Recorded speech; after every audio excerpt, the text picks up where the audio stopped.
देखिए मिस्टर हुसैन, ऐसे मान लीजिए एक सॉर्ट ऑफ रिफ्रेशर कोर्स है। रिफ्रेशर कोर्स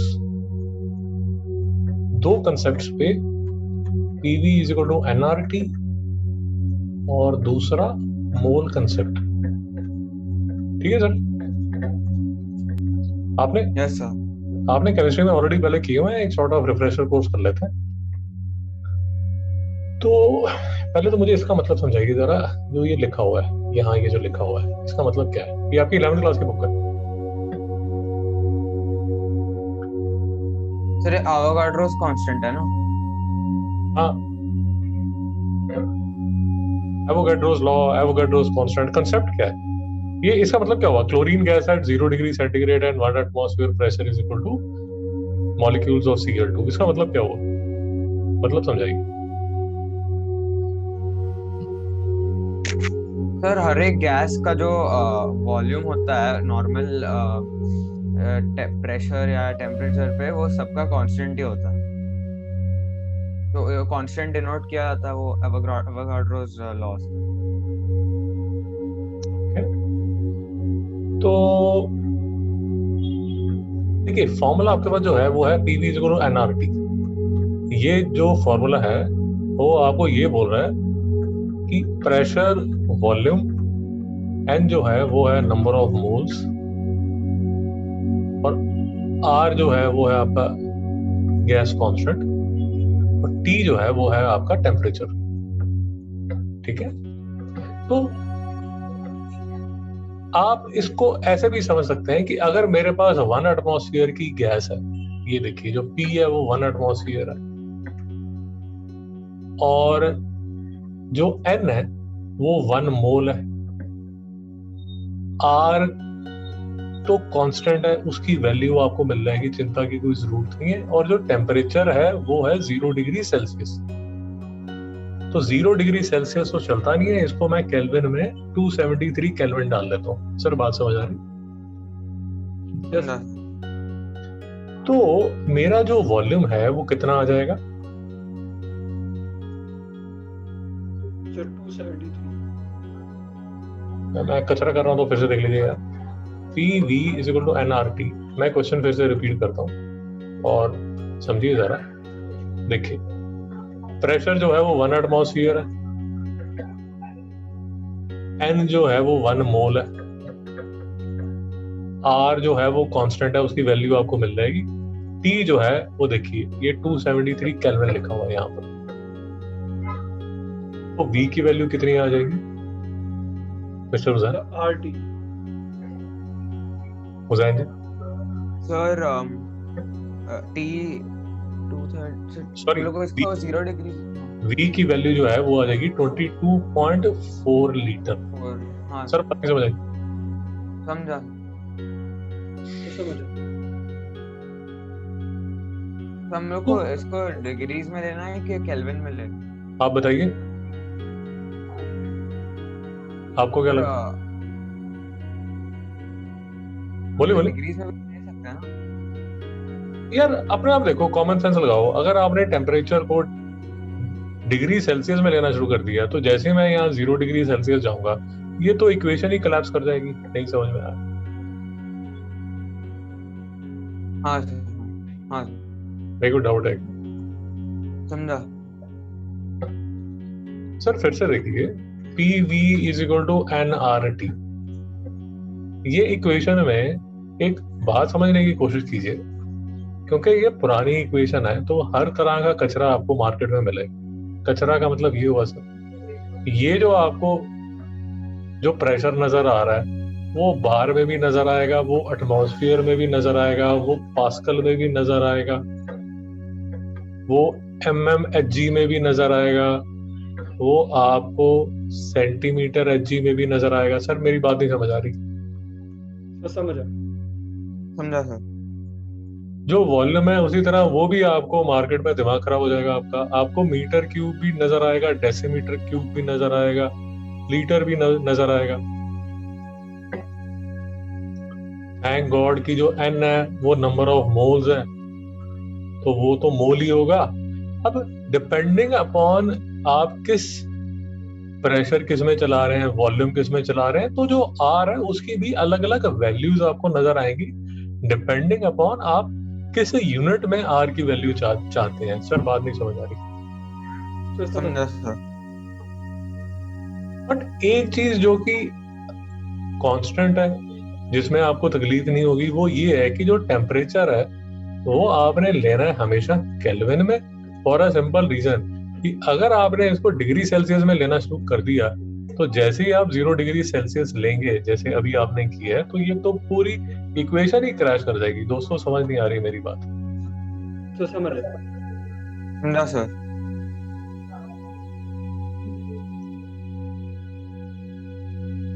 तो you can get confused about pressure, you can get confused about volume, may be confused about R, but इनमें जो चीज कांस्टेंट रहने वाली है वो रहने वाली है ये नंबर ऑफ मोल्स और जो टी टेम्परेचर है, जो कि हमेशा केल्विन में लिया जाएगा, डिग्री सेल्सियस में कभी नहीं लिया जाता।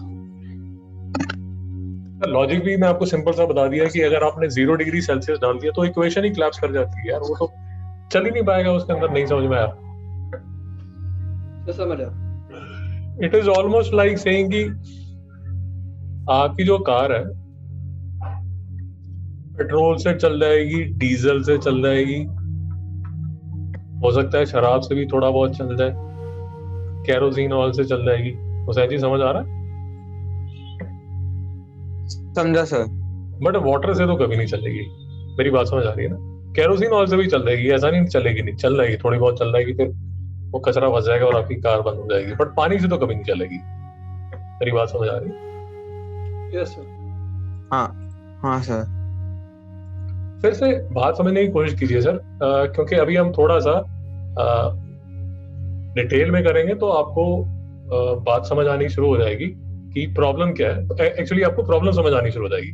प्रॉब्लम ये है आपके सामने, ये देखिए, ये आपकी 11th क्लास का मैं ले रहा हूँ, वही काम कर रहा हूँ जो कि आपने पहले किया हुआ है, नई चीज नहीं शुरू कर रहा। और इसीलिए 11th क्लास की केमिस्ट्री ले रहा हूँ ताकि आप इसको रेफर भी कर सकें। अगर आप देखेंगे ना, ये जो आपका आर है ये अलग अलग तरह के वैल्यूज लेके बैठा हुआ है। अगर आप ध्यान से देखेंगे तो ये वैल्यूज ने क्या ली हुई है, 8.314 भी है, 0.0821 भी है और 0.0821 भी है। ये दोनों तो सेम ही है।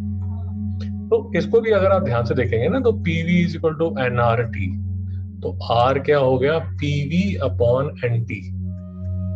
तो ये देखिए, ये जो N है और ये जो T है, ये तो हमेशा मोल और केल्विन रहने वाले हैं, बट प्रेशर और वॉल्यूम चेंज कर जाते हैं। ये देखिए, प्रेशर और वॉल्यूम का जो न्यूमरेटर है वो देखिए, अगर आप मेरी बात समझ रहे हैं, यहाँ पर जूल चल रहा है, यहाँ एटमॉस्फेरिक डेसीमीटर क्यूब चल रहा है, यहाँ लीटर एटमॉस्फेयर चल रहा है।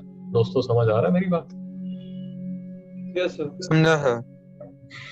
और ऐसा क्यों हो रहा है? क्योंकि ये तो अभी कचरा है नहीं, ये पास्कल चल रहा है, एटमॉस्फेयर चल रहा है, एटमॉस्फेयर चल रहा है, यहाँ और कचरा आप कर सकते हैं, इसको बार में भी ले सकते हैं। आपको पता है कि बार में भी चलता है। मेरी बात समझ में है? Yes sir. हुसैन जी बात पकड़ पा रहे हैं, नहीं पकड़ पा रहे?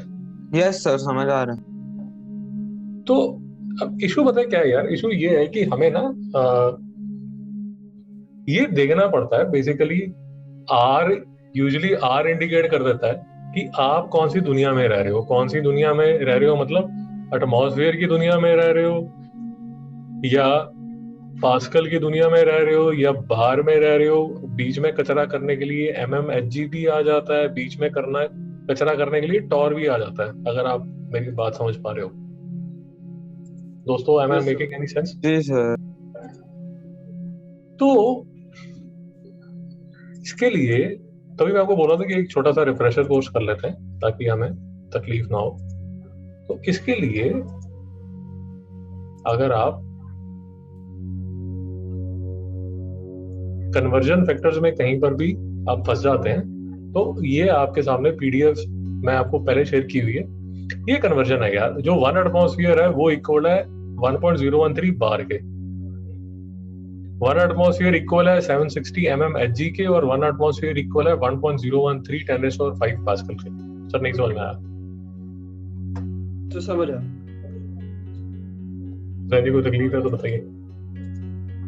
समझा सर। ओके, अब देखिए सर, जो अब एक और तकलीफ समझिए, जो एसटीपी है ना, एसटीपी भी एक ओल्ड एसटीपी है और एक न्यू एसटीपी है। आप समझ आएंगे मेरी बात।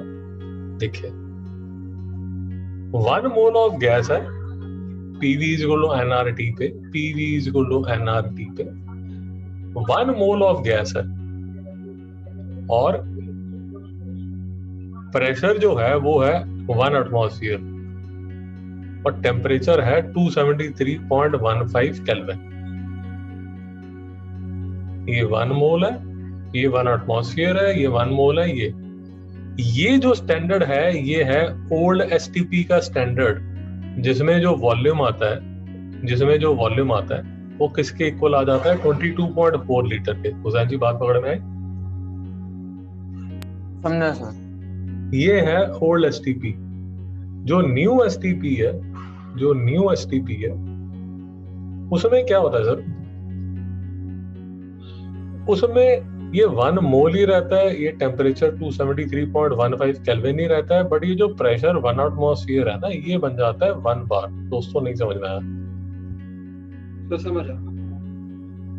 तो इस वजह से, क्योंकि एटमॉस्फेयर और बार में ये कन्वर्जन फैक्टर है, इस वजह से जो न्यू एसटीपी आपको नजर आएगा उसमें जो मोलर वॉल्यूम आएगा वो आएगा 22.7 डेसीमीटर क्यूब। दोस्तों समझ नहीं आया? तो समझा। जी मैं कंफ्यूज कर रहा हूँ? समझा सर, समझा sir. Old STP, new STP. जो प्रेशर है न्यू एसटीपी में चलता है 1 बार, और यहां चलता है 1 एटमॉस्फेयर। यहां जो टेम्परेचर है वो सेम है, 273.15 केल्विन, 273.15 केल्विन। एक वैसे तो और कंफ्यूजन भी है, कई किताबें 0.15 लिखती हैं, कहीं वो भी नहीं लिखती। और जो नंबर ऑफ मोल है वो है 1 मोल, और ये है 1 मोल। अब इसके हिसाब से जो वॉल्यूम आएगा ओल्ड एसटीपी के हिसाब से आता है 22.4 लीटर, और यहाँ आता है 22.7 लीटर। दोस्तों बात पकड़ में? यस। अगर हम यहाँ पर आते हैं जहां से ये जो डिस्कशन चल रही है, अब ये देखिए, अगर आपको मेरी बात समझ आ रही है, ये जो कंडीशंस यहाँ पर हैं ये ओल्ड एसटीपी की कंडीशंस है। दोस्तों समझ में आया? Yes sir. हाँ सर। ये कौन सी कंडीशंस है? 273.15 केल्विन, 1 एटमॉस्फेयर, 1 मोल, और इसमें जो मोलर वॉल्यूम है वो 22.4 लीटर है, और जो लीटर होता है वो डेसीमीटर क्यूब के इक्वल होता है, तो ये 22.4 डेसीमीटर क्यूब भी आप लिख सकते हैं। सर यहाँ तक क्लियर है? Yes sir. ओके। और गजब की बात ये है, जो बड़ी इंटरेस्टिंग बट कंफ्यूजिंग सी लगती है, कि आप 1 मोल ऑफ एनी गैस ले लीजिए, 1 मोल ऑफ एनी गैस ले लीजिए एट एसटीपी कंडीशंस, उसमें 22.4 लीटर उसका वॉल्यूम होगा, और उसमें 1 मोल ऑफ मॉलिक्यूल्स होंगे। वो चाहे मॉलिक्यूल Cl2 के हो, चाहे ऑक्सीजन के हो, चाहे नियॉन के हो, चाहे मीथेन के हो। दोस्तों बात समझ में आई? तो समझ। Yes sir.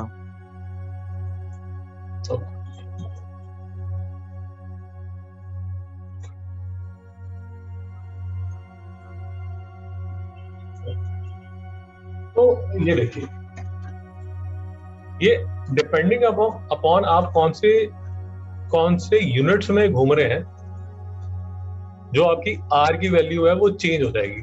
चेंज कैसे हो जाएगी? अगर आप अपना वही PV is equal to NRT के हिसाब से, ये देखिए अभी आप चल रहे हैं न्यू एसटीपी के हिसाब से, तो ये है आपका पीवी, अब पीवी जो है, फिर से समझने की कोशिश कीजिए कि अगर आपको थर्मोडायनेमिक्स में अगर आपने किया हो तो जो वर्क डन है, वर्क डन जो है वो लिखा जाता है प्रेशर इनटू वॉल्यूम। सर पता है नहीं पता, क्या एक्सप्लेन करो? सर पता है। हुसैन जी आपको पता है? यस यार अगर नहीं भी पता तो चिंता मत कीजिए, मैं बेसिकली आपको ये कहने की कोशिश कर रहा हूँ कि ये जो वर्क डन पीवी है, जो यहाँ पर पास्कल है और ये मीटर क्यूब है, ये बेसिकली इक्वल है जूल के। अगर आपको नहीं भी समझ आ रहा, अगर आपको ऐसे नहीं समझ आ रहा, मैं दूसरी तरह आपको समझा देता हूँ, चिंता मत कीजिए। अब इसको ऐसे ले लीजिए, पास्कल को मैं क्या लिखता हूँ, पास्कल क्या होता है, प्रेशर क्या होता है? बेसिकली पास्कल जो है वो कहाँ से आया? प्रेशर से आया। Force per unit area, force का यूनिट होगा newton upon metre square into metre cube. दोस्तों समझ आ रहा है मैं क्या कर रहा हूँ? ये जो पास्कल है ना, इसको मैंने न्यूटन पर मीटर स्क्वायर लिख दिया, और ये जो मीटर क्यूब है वो तो यहाँ मीटर क्यूब है। अब ये मीटर स्क्वायर और ये कैंसिल हो गया, तो ये बन गया न्यूटन इंटू मीटर, और न्यूटन इंटू मीटर जो है वो बन गया जूल। उसे समझ आ गया?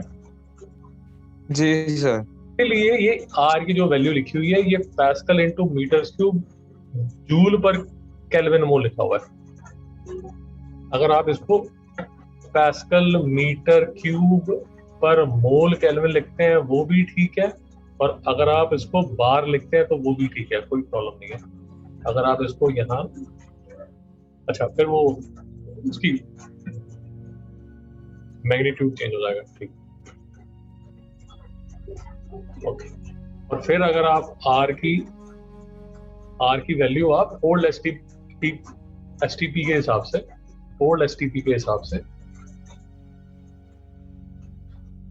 अगर आप 1 एटमॉस्फेयर ले रहे हैं और लीटर ले रहे हैं और मोल ले रहे हैं और केल्विन ले रहे हैं, तो आपकी जो वैल्यू आएगी वो ये 0.0821 आएगी। सर बात पकड़ में आ गई? Yes sir. The good news is आपके एनसीईआरटी के हिसाब से आपकी जो आर की वैल्यू है ये स्टैंडर्ड वैल्यू है, इसमें कोई प्रॉब्लम नहीं है। हुसैन जी बात समझ में आ गई? जी सर। तो ये सब जो हमने डिस्कशन की है वो बेसिकली डिस्कशन मैंने यहाँ कैप्चर की है, जो मैंने आपको नोट्स दिए थे उसमें यहाँ कैप्चर की है कि सर ये न्यू एसटीपी कंडीशंस हैं, ये केमिस्ट्री 11th पार्ट 1, ये आपकी महाराष्ट्र बोर्ड की बुक है, उसमें ये कन्वर्जन वेक्टर है, ओल्ड एसटीपी और न्यू एसटीपी में आपको फर्क बताया, और ये बताया कि देखिए न्यू एसटीपी के हिसाब से आपका जो आता है 22.7 लीटर आता है, और ओल्ड एसटीपी के हिसाब से 22.4 लीटर आता है। सिर्फ मैंने आपको ये कैप्चर करके बता दिया, ओके। और फिर अगर हम मोल का कंसेप्ट अगर रिवाइज करें तो number of molecules in 73 gram of HCl, Hussain ji कैसे करेंगे? हुसैन जी कैसे करेंगे? Sir number of molecules equal to Avogadro's constant into 73 grams upon molecular mass.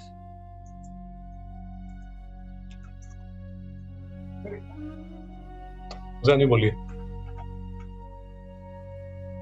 Number of molecules is equal to? Number of molecules is equal to Avogadro's constant into 73 upon molecular mass. या देखो मैं कैसे करता हूँ, थोड़ा समझिए। पहले तो मैं HCl का मोलर मास निकाल लेता हूँ। मोलर मास का मतलब ये हुआ कि HCl 1 + 35.5, तो 36.5 ग्राम पर मोल होगा। मेरी बात समझ में आई? Yes sir. तो इसका जो 1 मोल होगा वो 36.5 ग्राम, इसका जो 1 मोल है वो 36.5 ग्राम के इक्वल होगा। मेरी बात समझ में? Yes sir. तो मैं अब ये देख लूंगा कि ये कितने, ये जो है ये जितने भी ग्राम है ये कितने मोल्स है दोस्तों, बात समझ में? 2 Yes, sir. 2 मोल्स है।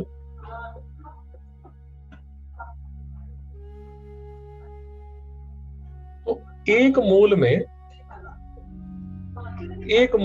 6 इंटू 10⁻23 अप्रोक्सीमेटली मॉलिक्यूल्स होंगे। तो 2 मोल में इंटू 2 कर लीजिए। हुसैन बात पकड़ में आई? हाँ सर। चिराग की बात समझ में आई? Yes, sir. सेकंड कैसे करेंगे चिराग जी? So mass is equal to number of moles into molar mass. So 0.5 into 32 करेंगे 16 grams of oxygen. ठीक है सर, एक तो ये समझिए ये केमिस्ट्री वाले हैं तो इनको मास वेट में कोई फर्क नहीं नजर आता, ये एक्चुअल में मास है। बात समझ आ गई? Yes, sir. इनको सब सेम ही लगता है। तो अब देखिए फिर से वही बात, अब जो ऑक्सीजन है वो बेसिकली कितना होगा? 32 ग्राम पर मोल। हुसैन जी 32 ठीक है? grams. ये है 1 मोल का। हाँ सर। ये है 1 मोल का, तो हाफ का कितना होगा? 16। हुसैन समझ में आया? Yes sir. चिराग जी ये कितना होगा? Sir, next वाला D question ना. So C question 6.022 into 10⁻22. देखिए फिर से वही बात, H2 जो है वो है 18 ग्राम पर मोल। तो Yes, sir. एक 18 ग्राम में 1 मोल होगा, तो 1.8 ग्राम में 0.1 मोल होगा। हुसैन समझ में आया? Yes sir. और 1 मोल में 6 इंटू 10⁻23 होगा, और 0.1 में आप 6 इंटू 10⁻22 ले सकते हैं। सर ठीक कह रहा हूँ, गलत कह रहा हूँ? Yes, sir. हुसैन जी 10 ग्राम CaCO3 कितने मोल्स होंगे? सर 10/100 ना।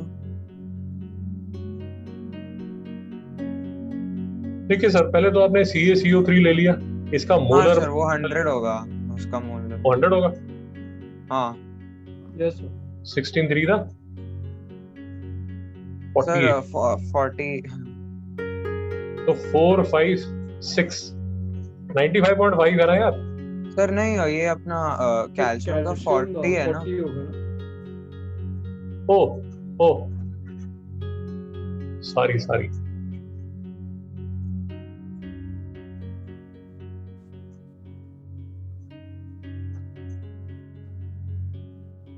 तो ये 100 ग्राम है, तो 100 ग्राम में 1 मोल होगा यस यार। सर। 100 ग्राम में 1 मोल होगा, तो 10 ग्राम में 0.1 मोल होगा। 0.1 मोल। शाबाश, नाइस। वेट ऑफ 0.2, फिर से ये मास है यार, mass of 0.2 mole of H2 gas. Hussain sir molar mass into 0.2 moles, okay, 0.4 grams. मैं कैसे करता हूँ? 1 मोल में 2 ग्राम, तो 0.2 मोल में यूनिटरी मेथड निकाल के आप उतने ग्राम निकाल सकते हैं। सर बात समझ में आ गई? तो समझ आए. Yes sir. Number of molecules in 3.2 gram of SO2। Mister Chirag? So 1 मोल में 32 plus 16 into 2 होगा, 16 into 2 grams होगा. So 44 64 grams होगा 1 मोल में. ठीक है, तो number of moles निकालने के लिए 3.2 divided by 64. 64 ग्राम में 1 मोल। हाँ शाबाश। Number of moles. ये आ जाएंगे सर आपके नंबर ऑफ मोल्स। ये मैं 0 को नीचे ले रहा हूँ, तो 32 to the 1, basically I have 1/20 मोल। अब मुझे पता है कि 1 मोल में 6 इंटू 10⁻23, यार मैं वो डेसिमल वाला पार्ट नहीं लिख रहा, आप वो समझ लीजिए, इतने मॉलिक्यूल्स होंगे, और अगर मैं इसको डिवाइड करूँ 20 से तो इतना मेरा आंसर आ जाएगा। हुसैन जी ठीक बात? जी sir.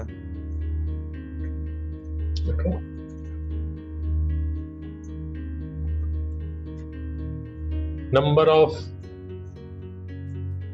Particles in 0.1 mole of any substance.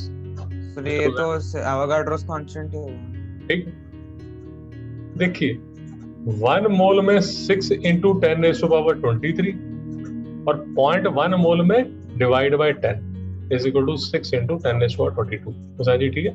Yes molecules in 1 kg of calcium chloride. Hussain ji कैसे करेंगे? तो पहले CaCl2 का मॉलिक्यूल मतलब मोलर मास निकालेंगे और फिर पता चलेगा कि 1 मोल का ये कितना है। शाबाश। मोलर मास कितना आता है? सर इज 10110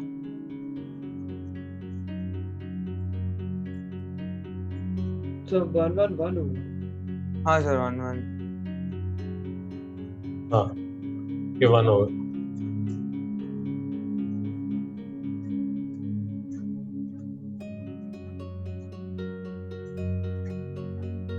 ठीक है, तो हाँ ये आप लेंगे, ये मोलर मास आपके पास आ गया। तो 111 ग्राम में 1 मोल है, तो आप 1000 ग्राम में मोल्स निकाल सकते हैं। 1/111 इंटू 1000 इतने मोल हो गया। और 1 मोल में 6 इंटू 10⁻23 मॉलिक्यूल्स होंगे और कितने मोल्स में कितने मॉलिक्यूल्स होंगे वो आप निकाल सकते हैं। सर कोई डाउट है? यस नहीं सर।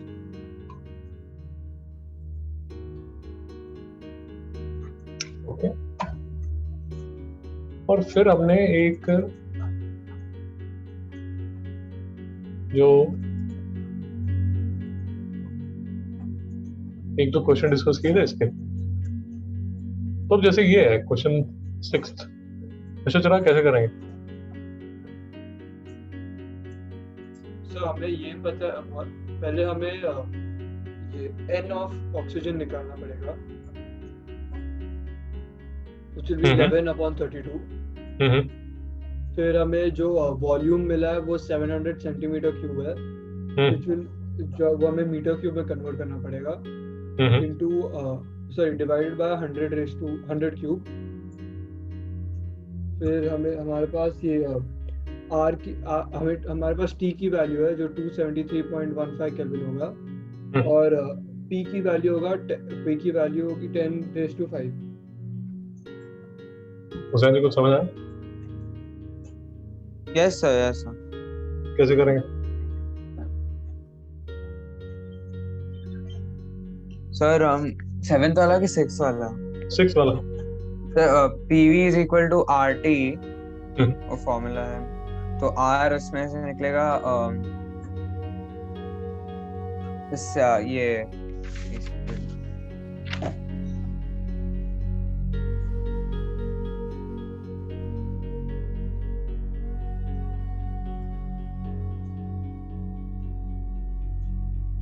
तो 700 into 32 into 10⁻6 into 1.0 सर 1 लेना है ना इसको? यार देखो ऐसा है, अगर देखिए बात सुनिए, अगर आपके पास जो प्रेशर है वो है एटमॉस्फेयर, यार पहले तो ये देख लीजिए, ये जो STP है वो ओल्ड STP है, समझ आया? हाँ तो 1 एटमॉस्फेयर पे V की value 700 centimetre cube.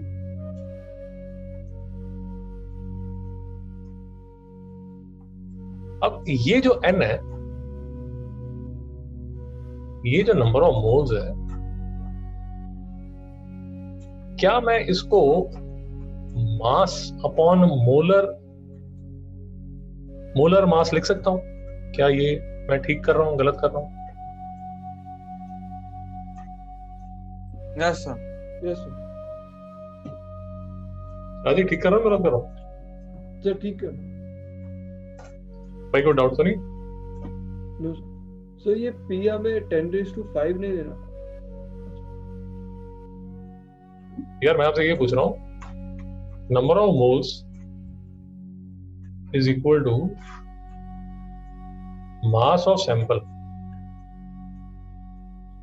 Upon molar mass, ये लिखा जा सकता है नहीं लिखा जा सकता?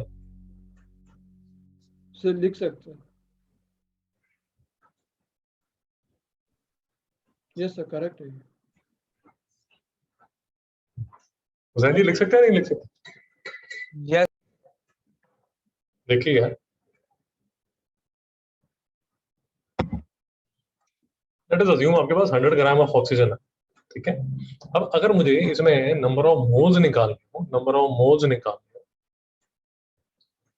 तो यार मैं ये फॉर्मूला यूज कर सकता हूँ ना कि 100 ग्राम मैंने ले लिए, 100 ग्राम तो मेरा सैंपल है, और ऑक्सीजन जो है वो 32 ग्राम पर मोल होता है। तो मैं यहाँ इसको अगर डिवाइड करूंगा 32 ग्राम पर मोल से, तो मेरे पास number of moles of oxygen आ जाएगा। नहीं समझ में आया? तो समझ। समझा सर। ठीक है ना, तो जितना भी नंबर आएगा वो मैं लिख सकूंगा, जो भी आएगा वो मैं लिख दूंगा यार इतने नंबर ऑफ मोल्स है। तो यहां मैं आपको ये कह रहा हूं कि अगर मेरे पास अगर मेरे पास अगर मैं ये फॉर्मूला लगाता हूं PV is equal to nRT, तो क्योंकि STP है तो ये तो 1 एटमॉस्फेयर होगा, और जो N है वो निकालने के लिए मैं क्या कर रहा हूं, mass of the sample divided by molar mass of the substance into R। T की वैल्यू क्योंकि STP है तो ये आ गया 273, और जो वॉल्यूम है वो 700 सेंटीमीटर क्यूब मैंने यहाँ लिख दिया। सर नहीं समझ में आया? Yes sir. तो समझा। तो इसको मैं कैलकुलेट करता हूं तो ये मेरे पास यहाँ पर आता है 1 atmosphere into 700 centimetre cube into 32/11 upon 273। जो भी आंसर आएगा उसके जो यूनिट्स होंगे वो क्या होंगे, atmosphere centimetre cube by kelvin mole. दोस्तों ठीक बात है गलत बात? सर यस ठीक है। सर। वो जितना भी यार जो मैग्नीट्यूड है वो जितना भी आता रहे उसको, वो ठीक है, जो भी चलेगा। तो यहाँ एटमॉस्फेयर एक centimetre cube by mole kelvin आ जाएगा। सर ठीक है? Yes sir. जी सर। ओके। ऑफ कोर्स यहाँ पर उसने जो आंसर निकाला वो जूल में निकाला, वो फिर आपको कन्वर्जन करनी पड़ेगी। हाँ चलो जी, चलो जी बिल्कुल ठीक है। 1 bar is equal to 10⁵ pascal. ठीक है सर? Yes sir.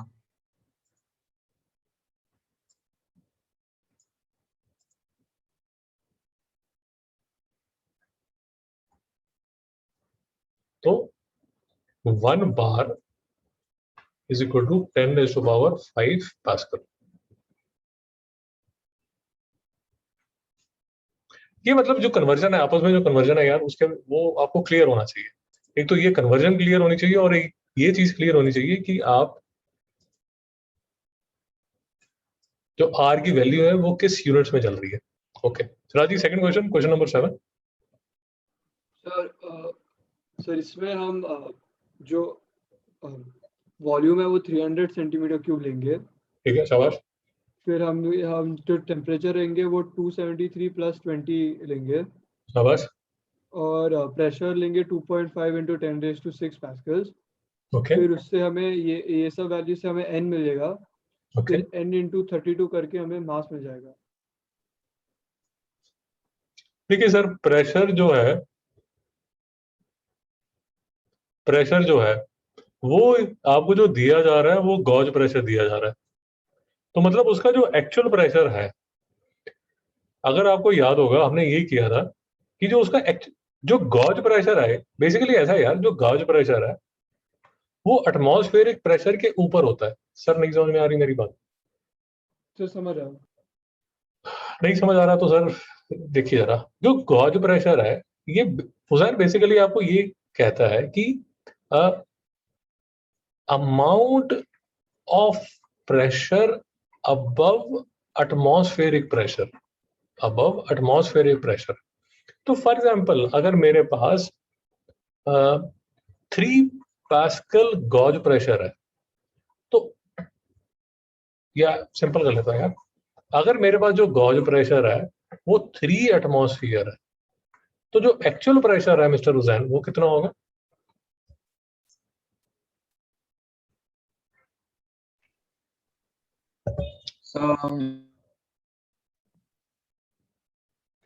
चिराग जी, So 4 atmospheres.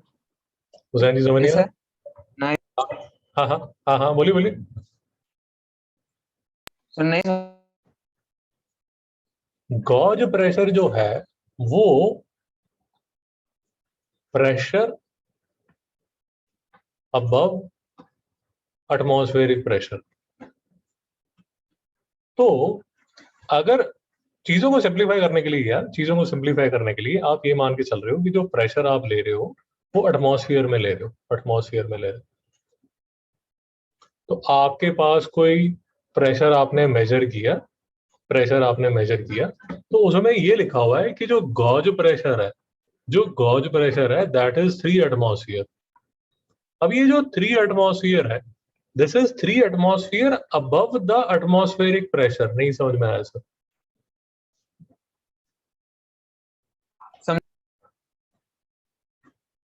तो अगर 3 एटमॉस्फेरिक गॉज प्रेशर है तो एक्चुअल प्रेशर जो होगा उसमें 3 एटमॉस्फेयर में एक एटमॉस्फेयर जो अपना रूम टेम्परेचर है उसको भी ऐड करना पड़ेगा। हुसैन जी समझ आ रहा है या मैं और कंफ्यूज करता जा रहा हूं?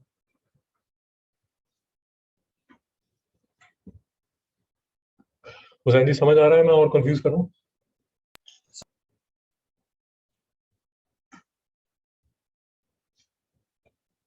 चिराग जी आगे चला। Yes, sir. अच्छा, अब जो 1 एटमॉस्फेयर है वो कितने पास्कल के इक्वल होता है? So 10 raised to 5. 1.013 into 10⁵ pascal, या रफली आप उसको बोल सकते हो, रफली बोल सकते हो 10⁵ पास्कल। चिराग जी ठीक है? Yes, sir. हुसैन जी ठीक है? Yes. इन शॉर्ट ये जो गॉज प्रेशर दिया हुआ है दोस्तों, ये जो पास्कल में फिगर दी हुई है, इसमें आपको एटमॉस्फेरिक प्रेशर के 10⁵ पास्कल और साथ में ऐड करने पड़ेंगे। नहीं समझ में आया? So समझ आओ। हुसैन जी समझ गया?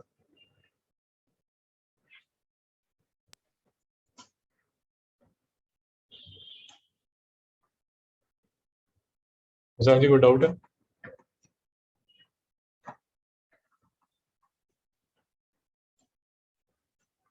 नहीं सर, not. ये जो प्रेशर है, ये जो प्रेशर है, ये जब आप ऐड करके जो प्रेशर निकालेंगे, आप यार इसको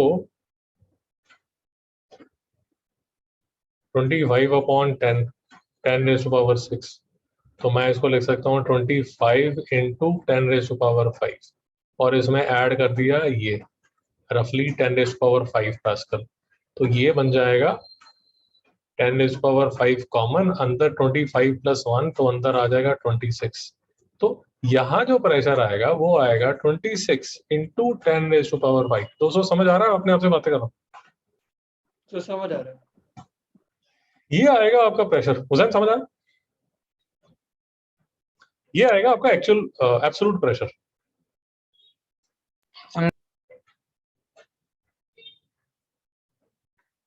इनटू वॉल्यूम। वॉल्यूम कितना आपका? ये